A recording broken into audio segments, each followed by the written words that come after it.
I didn't tell you guys in the last video, but Bois de la Bâtie is actually the starting point to Sentier Du Rhône, one of Switzerland's many local routes.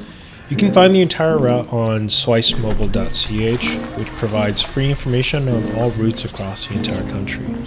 It's incredibly well made, and I wish every country had something like this. I'm taking a different entry point to Bois de la Bâtie today, one that goes along a train track. On this path you get to see a magnificent view of the Rhône, and how cool does the mixing flow of water look. Fun fact, it's rained almost every day for the last 20 days, resulting in regular flood warnings across Switzerland and Geneva. I've asked as many local people as possible if it was normal to see this much rain, but for the fall of 2023, it does seem to be exceptional.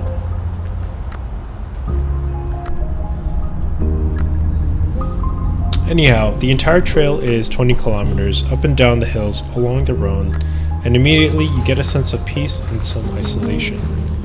I spent only 2 hours round trip today, making it to Le Pont Bouton, or the Bridge of Bouton, but it's quite amazing. You can spend literally the whole day continuing west along the trail if you wanted to.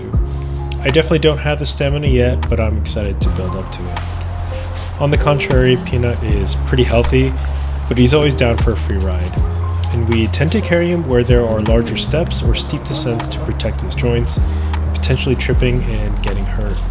This was my first time using the sling with him, as my wife usually carries him, but it turned out quite well. He's able to curl himself up into a ball, and basically with one hand I could support his whole body.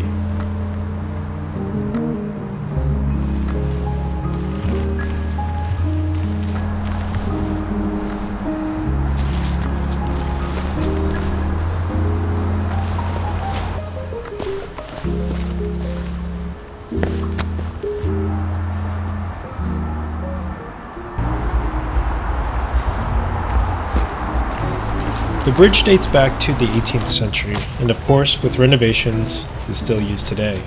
Measuring over 250 meters long, it consists of 5 arches, and when standing under it, it reminds you of something much older, of a simpler time.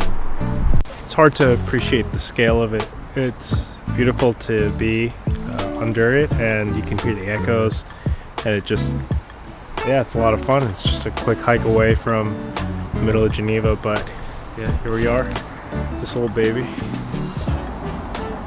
I turned it back from here, which I don't show you too much of as it's a bit redundant. Perhaps one day I'll be able to show you the entire 5-hour route. It actually connects to a second trail called Rive Droite, or right bank, which loops back around along the western border between Geneva and France, which is of course another 5-hour route. Anyhow, thanks for joining me, and let me know if you've been down this trail or if you have any questions. See you in the next one.